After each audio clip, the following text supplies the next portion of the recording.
toward. I'm not worried, I'll follow reward. You pop my head open like a gun. Pop his head open like a door.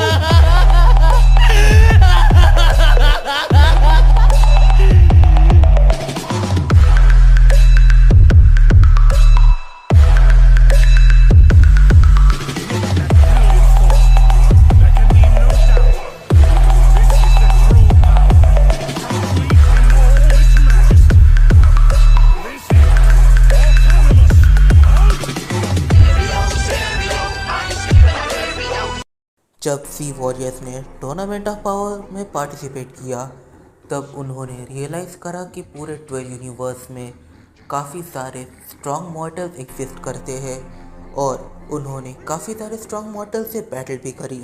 Tournament of power में उनकी मुलाकात Jiren the grey से भी हुई। जब तक Goku ने अपनी मास्टर्ड अल्ट्रा इंस्टिंक्ट को अचीव नहीं किया तब तक जिरेन ये टूर्नामेंट ऑफ पावर का स्ट्रॉन्गेस्ट मॉडल था। टूर्नामेंट ऑफ पावर इवेंट के बाद उनका सामना कुछ ऐसे बींग से होता है जो in terms of physical strength उनसे भी 2 कदम आगे निकलते हैं। जस्ट लाइक ब्रोली, ग्रेनोला और फ्रीज़ा, ये कुछ ना कुछ करके उन्हें सरपास करने में कामयाब हो जाते हैं। पर फिर हमारे हीरोज़ भी नई ट्रांसफॉर्मेशंस को अचीव करते हैं, पहले से स्ट्रॉन्ग बनते हैं और फिर एक बार कमबैक मारते हैं और एक विलन को छोड़कर बाकी सबको नॉकआउट करने की स्ट्रेंथ इन लोगों ने अचीव कर ली है। इस एपिसोड की स्टार्टिंग ही होती है, वैसे इस कहानी की स्टार्टिंग ही होती है यूनिवर्स 6 से।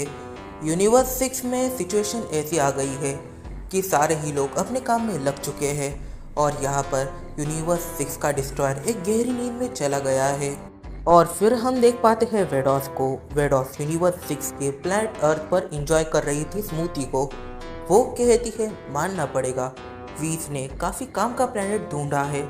इस खाने का टेस्ट वाकई में 1000 गुना अच्छा है बाकी प्लैनेट के टेस्टी फूड से, मानना तो पड़ेगा। क्योंकि अब यूनिवर्स 6 का डिस्ट्रॉयर गहरी नींद में है तो फिर वेडॉस यहाँ पर एक प्लैनेट से दूसरे प्लैनेट पर ट्रैवल कर रही थी क्योंकि अब उसे यहाँ पर पूरे यूनिवर्स 6 को ही एक्सप्लोर करना था। जब वो यूनिवर्स 6 में ट्रैवल कर रही थी तब वो ट्रैवल करते करते पहुँचती है प्लैनेट सडाला पर। प्लैनेट सडाला पर वो देखती है कि जो केल है वो अपनी लाइफ में लग चुकी है, मतलब कि वो एक एडवेंचरर थी। वो पूरे के पूरे प्लैनेट सडाला को घूमती और अगर उसे कुछ मिल जाता तो वो उसे अपने साथ लेकर आ जाती और उसे सेल करती। वेडॉस नोटिस करती है कि केल का यहाँ पर कोई कंपटीशन है ही नहीं, कोई केल जितना स्ट्रांग नहीं है, इस वजह से उसकी ट्रेनिंग यहाँ पर ठीक से हो ही नहीं सकती। इस एक रीज़न की वजह से ये बस एक मैसिव पोटेंशियल का वेस्ट है और कुछ भी नहीं। कलीफला और काबा इन दोनों में भी काफ़ी ज़्यादा बड़ा चेंज देखने को मिला और ये जो चेंज था ये सीरियसली वेडॉस को काफ़ी ज़्यादा परेशान करने लग गया। मतलब कि जितने भी टूर्नामेंट ऑफ पावर में कैंडिडेट्स ने पार्ट लिया था वो अपने प्राइम में थे, वो सीरियसली अभी और आगे नहीं बढ़ सकते। बट कलीफला, केल, काबा ये ऐसे कैंडिडेट्स थे जो और भी ज़्यादा आगे बढ़ सकते थे, उनके पास और भी पोटेंशियल था और वो अपने पोटेंशियल को वेस्ट कर रहे हैं। वेडॉस, केल, कलीफला और काबा इन तीनों को ही प्लैनेट चांपा पर लेकर जाती है। इन्हें ट्रेन करने के बारे में वो सोचती है और इन्हें काफ़ी हद तक अच्छे से ट्रेन भी करती है। बट ये इनफ नहीं था, ये लोग काफ़ी टाइम कंज्यूम कर रहे थे और सेन ट्रांसफॉर्मेशन कैसी होती है इस बारे में वेडॉस को कोई भी नॉलेज नहीं था। तो वेडॉस यहाँ पर एक काफ़ी अजीब डिसीजन लेती है और यहाँ पर वेडॉस ने सीधा वीज को मैसेज किया था कि तुम यूनिवर्स 7 के सेंस को लेकर यूनिवर्स 6 में आ जाओ। इस पॉइंट पर जो वीज है वो इस चीज़ के लिए सीधा इनकार कर देता है। बट वेडॉस उसे कहती है कि तुमने यूनिवर्स 7 की अर्थ को काफ़ी अच्छे से एक्सप्लोर कर लिया है, अब तुम यूनिवर्स 6 की अर्थ को एक्सप्लोर करो, वहाँ पर भी काफ़ी टेस्टी और डिलीशियस फूड तुम्हें देखने को मिलेंगे। ये चीज़ सुनने के बाद वीज इस चीज़ के लिए मान जाता है। बट कुछ टाइम के बाद वो वेडॉस की बात मान जाता है। अब गोहान पूरी तरीके से अपसेंट था इस रीज़न की वजह से। वीज, गोकू, वेजिटा, ब्रोली इन तीनों को लेकर यूनिवर्स 6 में चले जाता है। यूनिवर्स 6 में वो प्लैनेट अर्थ को विजिट करता है, वहाँ पर टेस्टी फूड्स को एंजॉय करता है। वो रियलाइज़ करता है कि यूनिवर्स 7 की प्लैनेट अर्थ और यूनिवर्स 6 की प्लैनेट अर्थ में ज़मीन आसमान का फ़र्क है। फिर जब यहाँ पर यूनिवर्स 7 और यूनिवर्स 6 के फैन के बीच ट्रेनिंग स्टार्ट होती है तो इस ट्रेनिंग में यूनिवर्स 6 के फैंस को अपने सीनियर्स से यानी यूनिवर्स 7 के फैन से काफ़ी कुछ सीखने को मिलता है। पर अभी तक केल ब्रोली के साथ ट्रेन नहीं कर रही थी, वो गोकू के साथ ट्रेनिंग कर रही थी। पर तभी गोकू और वेजिटा ये दोनों ही अपने मैक्स ट्रांसफॉर्मेशन में चले जाते हैं। उनकी मैक्स ट्रांसफॉर्मेशन में जाने के पीछे एक काफ़ी बड़ा रीज़न है। उन लोगों ने अपने सीनियर्स की ट्रेनिंग तो करा दी, पर वो खुद ट्रेनिंग करना भूल गए थे और अब वो ट्रेनिंग करेंगे अपनी मैक्स ट्रांसफॉर्मेशन में। कि तभी वेडॉस उन्हें एक लिमिटेड टाइम के लिए इमॉर्टल बना देती है। इमॉर्टल बनाने के पीछे काफ़ी बड़ा रीज़न आता है, जिससे कि गोकू वेजिटा पूरे यूनिवर्स 6 में ट्रेनिंग कर सकते हैं। वो स्पेस में एक दूसरे से बैटल कर सकते हैं, उन्हें सांस लेने की चिंता नहीं होगी। कि तभी वेडॉस की नज़र जाती है ब्रोली पर। ब्रोली पर जब वेडॉस की नज़र जाती है, वो रियलाइज़ करती है कि ब्रोली की बेस ट्रांसफॉर्मेशन ये गोकू वेजिटा की बेस ट्रांसफॉर्मेशन से काफ़ी ज़्यादा ओवरपावर्ड है। और यहाँ पर ये जो 3 सेयंस है, मतलब यूनिवर्स 6 के जो 3 सेयंस है, उन्हें टीम अप करना पड़ जाएगा ब्रोली को उसके बेस में ही हराने के लिए। फिर वेडॉस यहाँ पर वीस से ब्रोली के बारे में सवाल पूछती है और यहाँ पर जो वीस है वो एक्सप्लेन करता है कि ब्रोली कौन है, उसकी बैक स्टोरी क्या है। और जो वेडॉस है वो फाइनली ये रियलाइज़ करती है कि जिस टाइप के वॉरियर को वो केल के अंदर देखने की कोशिश कर रही थी, उस टाइप का वॉरियर उन्हें मिल चुका है। वेडॉस कहती है कि तुम्हें सबसे पहले ब्रोली को ट्रेन करना चाहिए था, गोकू वेजिटा को तुम बाद में भी ट्रेन कर सकते थे। पर वीस कहता है तुमने देखा उनके पोटेंशियल को, और ब्रोली मुझे अभी अभी मिला है। इस पॉइंट पर जो वेडॉस है वो अपने माइंड में काफ़ी अलग चीज़ों को सोच लेती है और वो अपना फ़ायदा कराना चाहती थी। वो कहती है वीस क्या तुम ब्रोली को मेरे हवाले कर सकते हो। वीस को ये काफ़ी ज़्यादा ऑड लगता है, इस वजह से वो सीरियस हो जाता है। पर वेडॉस यहाँ पर हंस देती है, तो फिर वीस इसके ऊपर इतना ध्यान नहीं देता। कि तभी वेडॉस को एकदम से एक आवाज़ आती है। वेडॉस और वीस ये दोनों आवाज़ की तरफ देखते हैं और ये होता है ब्रोली। ब्रोली अपनी लेजेंडरी सुपर सैयन पर अपना कंट्रोल खो चुका है। तभी वेडॉस एकदम से सामने आती है और वो ब्रोली को शांत करने की कोशिश कर रही थी, पर ये बिल्कुल भी इफेक्टिव नहीं था। यहाँ पर वेडॉस शॉक थी कि आखिर ब्रोली इतना स्ट्रॉन्ग कैसे है और वो ऊपर से स्ट्रॉन्ग हुए जा रहा है। ये एक काफ़ी बड़ा शॉक था वेडॉस के लिए। इस पॉइंट पर एकदम से वेजिटा वहाँ पर आ जाता है। वो इस चीज़ को देखकर एकदम से शॉक होता है, बट वो ब्रोली को बेहोश करने में वेडॉस की हेल्प करने लगता है। और इन सब के अंदर गोकू को भी इंटरफेयर करना पड़ जाता है। और जब गोकू इसमें इंटरफेयर करता है तब वेडॉस एकदम से पीछे हो जाती है। वो ब्रोली को नोटिस कर रही थी, वो उसकी स्ट्रेंथ को देखना चाहती थी। और गोकू वेजिटा जब वहाँ पर पहुँचे तब ब्रोली पूरी तरीके से काइंड ऑफ बेकाबू ही हो गया।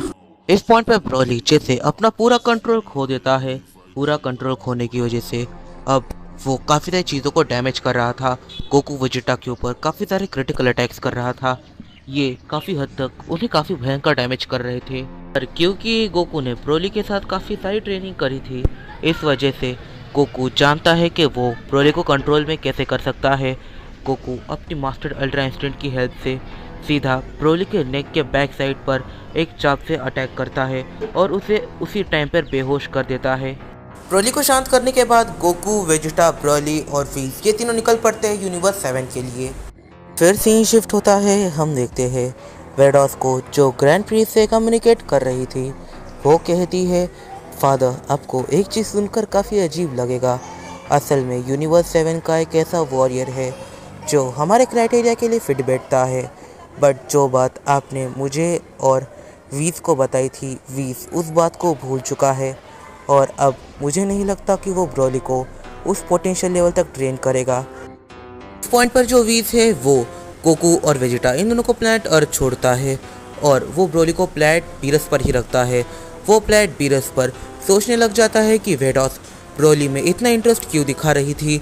अब वो खुद थोड़ा टाइम ब्रोली के साथ ट्रेनिंग करने पर रियलाइज़ करता है कि वो आखिर क्या भूला और वो किसी इंपॉर्टेंट चीज़ भूल गया था। ये ग्रैंड प्रीस्ट एकदम से वीस से खुद कम्युनिकेट करता है। ग्रैंड प्रीस्ट वीस से कहता है मैंने तुम्हें काफ़ी लंबे टाइम पहले ही एक्सप्लेन कर दिया था कि अगर तुम्हें कोई ऐसा वॉरियर मिल जाता है जो अपने आप में काफ़ी ज़्यादा स्ट्रांग हो तो तुम्हें उसे मेरे पास लेकर आ जाना है, पर तुमने इस चीज़ को नहीं किया। तुम्हारे पास कैंडिडेट था, क्या तुम इस चीज़ को भूल गए हो।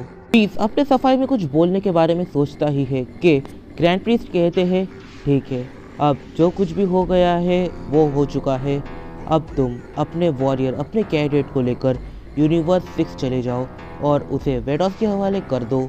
इस पॉइंट पर विस रियलाइज़ करता है कि उसके फादर अब उसे बिल्कुल भी वर्दी नहीं समझते एक एंजल कहलाने लायक।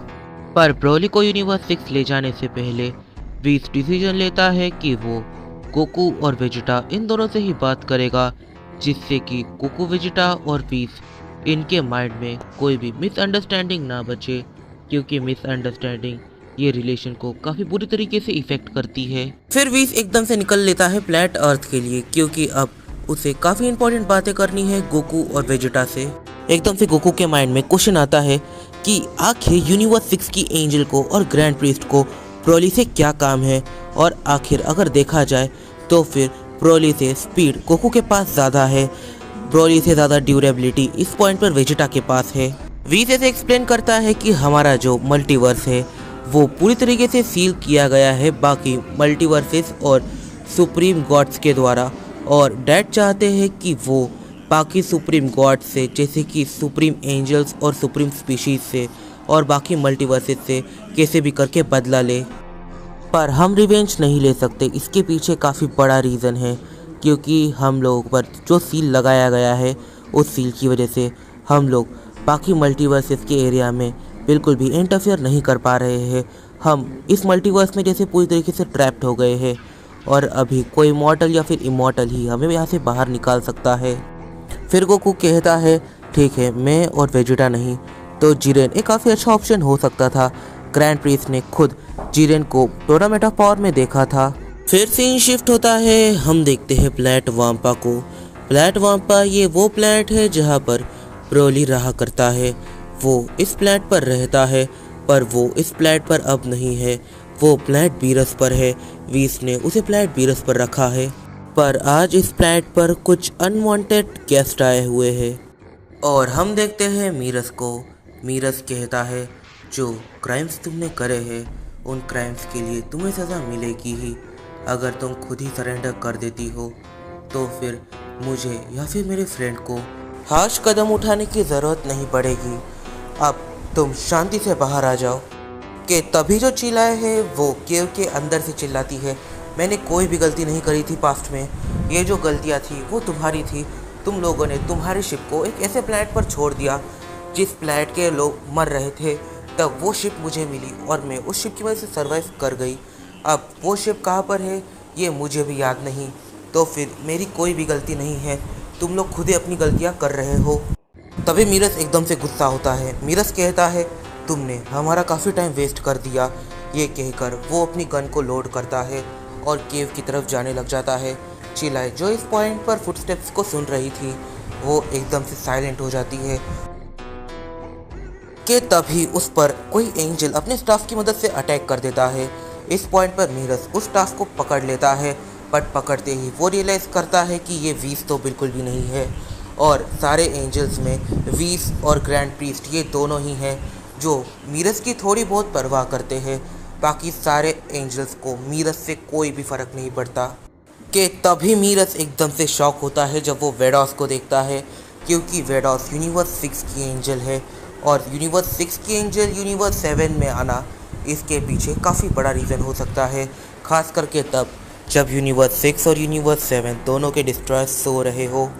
कि चिला एकदम से अपनी केव से बाहर आती है। जब वो अपनी केव से बाहर आती है तब जो वेडॉस है वो कहती है तो तुम्हारा नाम शायद से चिलाए है, तो मुझे तुमसे काफ़ी इंपॉर्टेंट बात करनी है।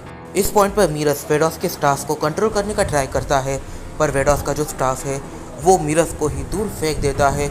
मीरस रियलाइज़ करता है कि इन सब में कहीं ना कहीं ग्रैंड प्रीस्ट का इशू आया है। कि तभी गोकू, वेजिटा, विस एकदम से वहाँ पर पहुँच जाते हैं, और जो मीरस है वो विस से सवाल पूछता है कि हुआ क्या। विस कहता है मीरस तुम थोड़ा सा शांत रहो, मुझे वेडॉस के साथ बात करनी है। और वो वेडॉस से कहता है देखो तुम मेरे यूनिवर्स में आई हो, कोई ना कोई बड़ा रीज़न तो होगा, जल्दी से मुझे एक्सप्लेन करो कि आखिर ये क्या चल रहा है। चीज़ें मेरे लिए भी कॉम्प्लेक्स हो गई है। तुम्हारे यूनिवर्स में सीरियसली एक लेजेंडरी फेयर था। यूनिवर्स 11 में एक ऐसा वॉरियर था जो एक अलग ही टाइप के अनलिमिटेड पोटेंशियल को अपने अंदर होल्ड करता है। गोकू वेजिटा ब्रोली से सुपीरियर है। पर फिर भी आखिर डैड ने ब्रोली को ही क्यों चुना। मैं जानता हूँ ये सारी चीज़ें तुम्हें क्लियरली पता है। वेडॉस गोकू वेजिटा से कहती है, ठीक है, तुम दोनों का ये क्वेश्चन था ना कि आखिर ब्रोली को ही क्यों, तुम दोनों में से किसी को क्यों नहीं। तो देखो, ब्रोली के पास है इन्फानाइट पोटेंशियल और डैड एक ऐसा कैंडिडेट ढूंढ रहे थे जिसके पास इन्फानाइट पोटेंशियल हो। हम लोगों ने सारे यूनिवर्सेस में छान मारा था, हमें कोई भी वॉरियर नहीं मिला, पर अब हमें एक वॉरियर मिल चुका है, वो है ब्रोली। देखो, ये सब उसके पास एक रॉ स्ट्रेंथ के अंदर है, उसके पास इन्फानाइट पोटेंशियल है। पोटेंशियल तुम्हारे पास भी है, पर तुम लोगों के पास पोटेंशियल से ज़्यादा हार्डवर्क है। तुम ग्रेटेस्ट सैन बन सकते हो, पर स्ट्रॉन्गेस्ट नहीं बन सकते इन माय ओपिनियन। ठीक है, चलो अब मैं एक्सप्लेन करती हूँ कि आखिर मैंने इसे सुप्रीम कैंडिडेट क्यों कहा है। फादर ने मुझे बताया है कि अगर ब्रोली उतना स्ट्रांग नहीं बन पाता जितना फादर ने सोचा हुआ है, तो फिर वो इतना स्ट्रांग तो बन ही जाएगा जिससे कि वो ओमनी किंग इस लेवल पर आ जाए। और हाँ, अगर ऐसा होता है तो ब्रोली को न्यू ओमनी किंग बनाया जाएगा। ब्रोली की ट्रेनिंग फादर के साथ स्टार्ट हो उससे पहले मैं खुद ब्रोली को एक लेवल तक आने तक ट्रेन करूँगी जिससे कि वो स्लाइटली पावरफुल बन जाए। पर इस चीज़ को करने के लिए उसे पहले यूनिवर्स 6 चलना होगा, और जितना मैं उसे जान चुकी हूँ कि वो यूनिवर्स 6 में बिल्कुल भी नहीं आएगा। पर तुम उसके फ्रेंड्स हो तो फिर तुम उसे मनाओगे मेरे लिए। चीला इस पॉइंट पर एकदम से कहती है, नहीं, मैं इस चीज़ के लिए बिल्कुल भी एग्री नहीं हूँ। अगर मैं तुम्हें ऑनेस्टली बोलूँ तो ब्रोली ये मेरा फ्रेंड है, वो प्लैनेट वाम्पा पर किसी किंग की तरह रहता है। वो आखिर अपने प्लैनेट को छोड़कर क्यों जाएगा। वो एक मिनिमम टाइम के लिए अपने फ्रेंड्स के साथ ट्रेनिंग करने गया हुआ था। मीरस पूरी तरीके से शॉक हो जाता है जब वो ओमनी किंग कैंडिडेट के बारे में सुनता है। वो इस पॉइंट पर शॉक इस रीज़न की वजह से है क्योंकि जेनो के अलावा और कोई ओमनी किंग नहीं बन सकता। जेनो के फादर ने स्पेल्स ही ऐसे लगाया है जिसे खुद ग्रैंड प्रिंस तक नहीं तोड़ सकता। तो आखिर ये सब क्यों, और एक मॉडल को इतना बड़ा काम देना, ये मीरस के दिमाग के काफ़ी ऊपर से जा रहा था। कि तभी गोकू इस पॉइंट पर थोड़ा सा सोचता है और कहता है, ओके, मैं इन सब में आपकी हेल्प ज़रूर करूँगा क्योंकि मैं चाहता हूँ मेरा फ्रेंड कुछ ऐसा अचीव करे जो एक अलग ही चीज़ हो। मैं चाहता हूँ कि वो अपनी लाइफ में आगे बढ़े। इस इवेंट के बाद जो वेडॉस है वो ब्रोली और चिलाए इन दोनों को ही लेकर यूनिवर्स 6 में चली जाती है। ब्रोली और चिलाए ये यूनिवर्स 6 में शिफ्ट हो चुके हैं। जब वो स्ट्रेंथ के मामले में किसी गॉड ऑफ डिस्ट्रक्शन के लेवल पर पहुंचेगा तब वो ट्रेनिंग करेगा खुद ग्रैंड प्रीस्ट के साथ। चिलाए ग्रैंड प्रीस्ट के साथ ट्रेनिंग नहीं कर सकती तो फिर वो यूनिवर्स 6 में ही रहेगी, या फिर वो चाहे तो यूनिवर्स 7 वापस आ सकती है। फिर सीन सीधा 2 साल बाद शिफ्ट होता है। 2 साल के बाद हम देख पाते हैं प्लैनेट वीरस पर एक काफ़ी बड़ा गड्ढा बना हुआ है और हम देखते हैं वेजिटा को। इस पॉइंट पर किसी ने वेजिटा के चेहरे को काफ़ी ज़ोर से पकड़ लिया है और वो हंस रहा है। और फिर हम देखते हैं गोहान को जो अपनी बीस्ट ट्रांसफॉर्मेशन में है। इस पॉइंट पर गोहान ने वेजिटा का चेहरा पूरी तरीके से पकड़ा हुआ था। वेजिटा गोहान को एकदम से पंच मारता है और ये जो पंच है ये गोहान ने एक्सपेक्ट नहीं किया था, और ये पंच मारने के बाद वेजिटा एकदम से बाहर आता है गड्ढे के। वेजिटा कहता है, गोहान, मैं कुछ समय के लिए अपनी अल्ट्रा ईगो से थोड़ा सा नीचे क्या उतरा। तुमने तो मुझे डोमिनेट करना स्टार्ट ही कर दिया था, काफ़ी बड़े हो गए हो तुम। और गोकू इन सब से काफ़ी ज़्यादा फ्रस्ट्रेट हो गया था क्योंकि ये ट्रेनिंग के नाम पर एक दूसरे को काफ़ी ज़्यादा डैमेज कर रहे थे। और एक पॉइंट ऐसा आ जाता है जब ये दोनों काफ़ी हद तक थक हार कर ज़मीन पर गिर ही जाते हैं, और फिर गोकू एकदम से इनकी बैटल में इंटरफेयर करता है और वेजिटा उसे काफ़ी ज़्यादा पावरफुल पंच मारता है और कहता है, क्या केराट, मैंने तुमसे कहा था हमारी बैटल में इंटरफेयर बिल्कुल भी मत करो। कि तभी गोकू अपने सुपर सैयन 3 में चले जाता है। वो कहता है, रिलैक्स करो, ये असल में एक फ्रेंडली बैटल थी, ये बिल्कुल एक ट्रेनिंग थी, ना कि कोई इंटेंस बैटल। तुम लोगों ने इन सब के अंदर अपने आप को इतना ज़्यादा पुश कर दिया था कि ये कहीं से भी एक ट्रेनिंग बैटल नहीं लग रही थी, और ऐसा लग रहा था तुम दोनों में से कोई अब एक पूरी तरीके से मर जाएगा।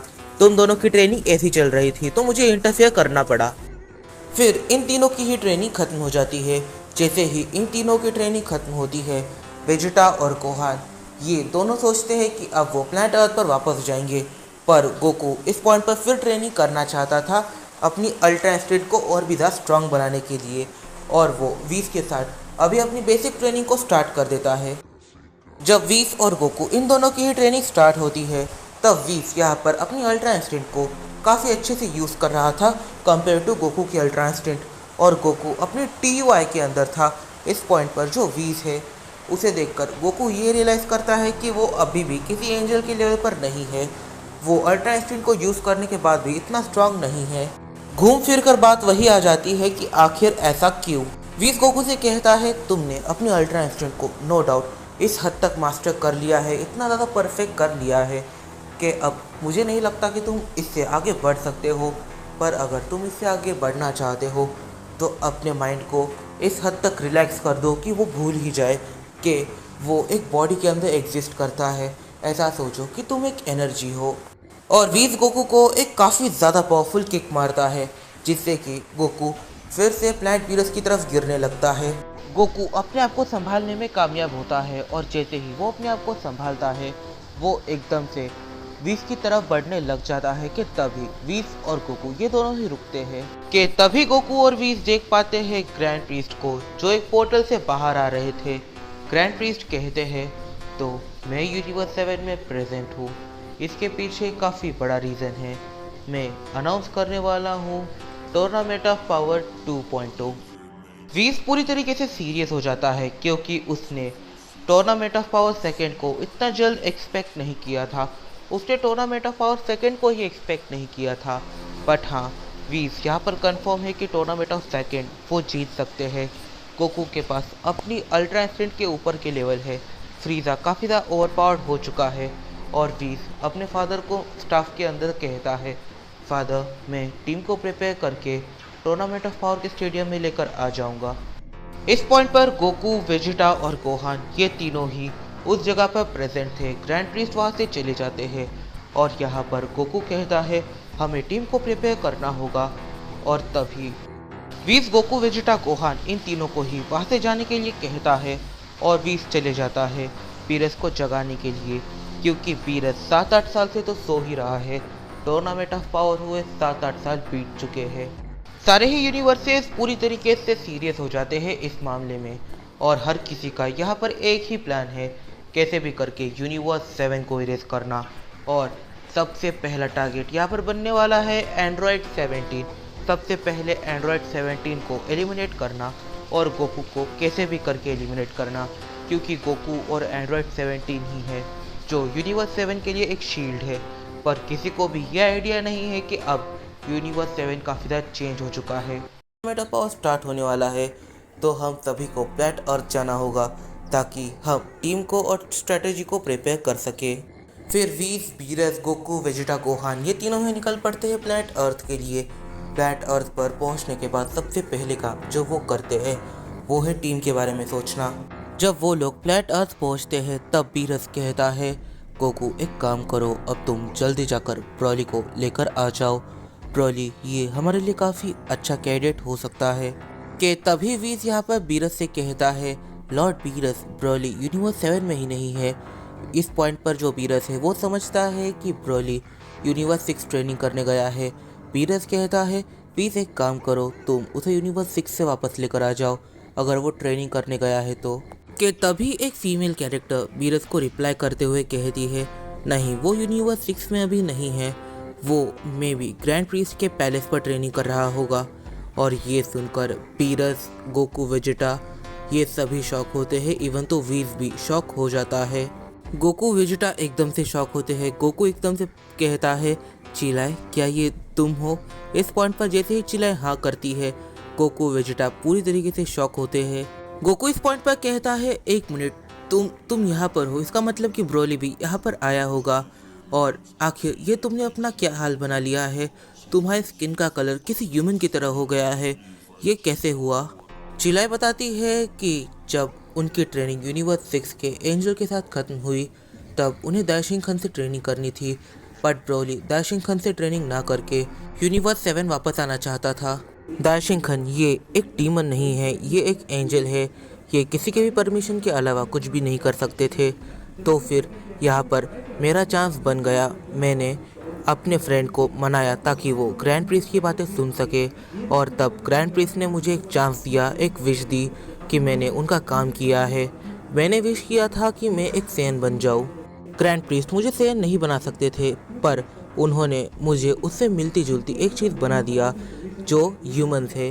वीस एकदम से रियलाइज़ करता है कि यहाँ पर चिलाए उसके फादर को दाशिंग खन कहकर बुला रही है, ना कि ग्रैंड प्रीस्ट, और ये उनकी डिसरिस्पेक्ट हो सकती है। बट फिर वो एकदम से सोच में पड़ जाता है कि उसके फादर ने ही अपने आप को इंट्रोड्यूस किया होगा, तो फिर वो अगर ग्रैंड प्रीस्ट कहे या दाशिंग खन कहे, ये उसके फादर की ही चॉइस होगी। फिर चिलाए को एकदम से याद आता है कि उसे यूनिवर्स 7 के साथ प्रैंक भी करना है, क्योंकि ब्रोली ने कहा था कि वो यूनिवर्स 7 को ये बताए कि ब्रोली अब यूनिवर्स 11 की साइड से बैटल करेगा, ना कि यूनिवर्स 7 की साइड से।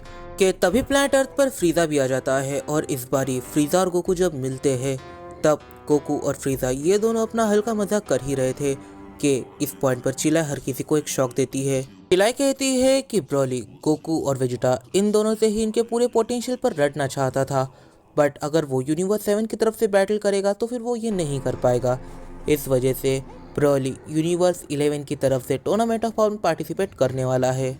वीस एकदम से सीरियस होता है। वीस चिलाए से सवाल करता है, क्या ये चीज़ तुम्हें खुद ब्रोली ने बताई है? जैसे ही चिलाए हाँ में सर हिलाती है, वीस एकदम से दूसरा सवाल करता है, और यहाँ पर वो पूछता है कि क्या डैड को इसके बारे में पता है? इस पॉइंट पर चिलाए हाँ में सर हिलाती है। जब चिलाए यहाँ पर सब कंफर्म कर देती है, तब वीस और बीरस ये दोनों काफ़ी बुरी तरीके से शॉक होते हैं, क्योंकि ब्रोली ये बिल्कुल भी वीक कैंडिडेट नहीं है। वो गोकू को अपनी MUI के लेवल तक ढकेल सकता है, बट जब उसकी ट्रेनिंग ग्रैंड प्रिंस के साथ कंप्लीट हो चुकी है तो फिर उसकी पावर का अंदाज़ा ही लगाया जा सकता है। तो टूर्नामेंट ऑफ पावर की 9 कैंडिडेट्स की बात करते हैं। मास्टर रोशी, क्रिलिन, एंड्रॉयड 17 और गोहान। अगले है फ्रीजा, ग्रेनोला, पिकोलो, गोकू और वेजिटा। ये पूरे 9 कैंडिडेट्स हैं जो टूर्नामेंट ऑफ पावर के अंदर पार्टिसिपेट करने वाले हैं यूनिवर्स 7 की तरफ से। कि तभी एंड्रॉयड 18 एकदम से कहती है कि टूर्नामेंट ऑफ पावर में 10 वॉरियर्स चाहिए होते हैं, पर तुम 9 हो। तभी चीला एकदम से कहती है कि इस टूर्नामेंट ऑफ पावर में सिर्फ 9 वॉरियर्स की ही लिमिट है, ग्रैंड प्रिंस ने खुद कहा है। और अगर मैं तुम्हें अपने ओपिनियन के हिसाब से बताऊं, अगर तुम 10th कैंडिडेट को लेकर चले जाते हो तो मे भी तुम्हें डिस्क्वालीफाई कर दिया जाए, तो फिर रिस्क मत लो, 9 कैंडिडेट्स ही रहो, क्योंकि ग्रैंड प्रिंस ने खुद ये चीज़ कही है। और टाइम आने पर ये सभी निकल पड़ते हैं टूर्नामेंट ऑफ पावर के स्टेडियम की तरफ। पर यह टूर्नामेंट ऑफ पावर का स्टेडियम काफ़ी ज़्यादा अलग होने वाला है।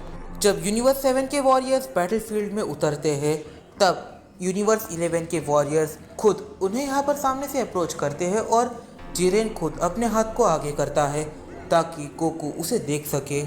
वेजिटा, गोकू ये दोनों ही देख लेते हैं यूनिवर्स 11 को, और ये दोनों यूनिवर्स 11 की तरफ बढ़ रहे थे। यूनिवर्स 7 की पूरी टीम अब इनके पीछे पीछे चल रही थी। अब यहाँ पर जो वेजिटा है वो टोपो से कहता है, तो काफ़ी लंबे टाइम बाद मिले। गोकू जिरेन से बात कर ही रहा था कि एकदम से उसे कुछ ऐसा सेंस होता है जो उसके लिए थोड़ा सा डरावना था। उसके पीछे कोई उस पर अटैक करने वाला है, और इस एनर्जी की को उसने पहले कभी सेंस नहीं किया था। गोकू के ठीक पीछे जिरेन का बड़ा भाई खड़ा था, और उसने एक काफ़ी ज़्यादा डेंजरस एक बीन अटैक बना लिया था, बट वो उस अटैक को शूट नहीं कर पाया, और गोकू इस चीज़ को टाइम रहते समझ गया। पर वो रुका क्यों था गोकू को ये समझ नहीं आया, बट काफ़ी जल्द वो समझ जाता है। और फिर गोकू देखता है कि यहाँ पर खुद ब्रोली खड़ा है जिरेन के पीछे।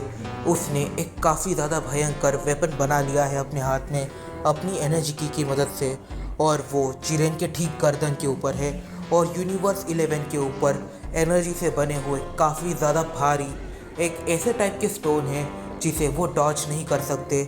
मतलब कि यहाँ पर अगर गलती से भी हार्मोनी का कोई अटैक गोकू को लग जाता या फिर उसे हार्म कर देता, तो फिर यूनिवर्स 11 ये टूर्नामेंट चालू होने से पहले ही ख़त्म हो जाता। तो इस स्टोरी में काफ़ी सारे सवाल निकल के आते हैं। सबसे पहला सवाल, आखिर अब क्या होगा?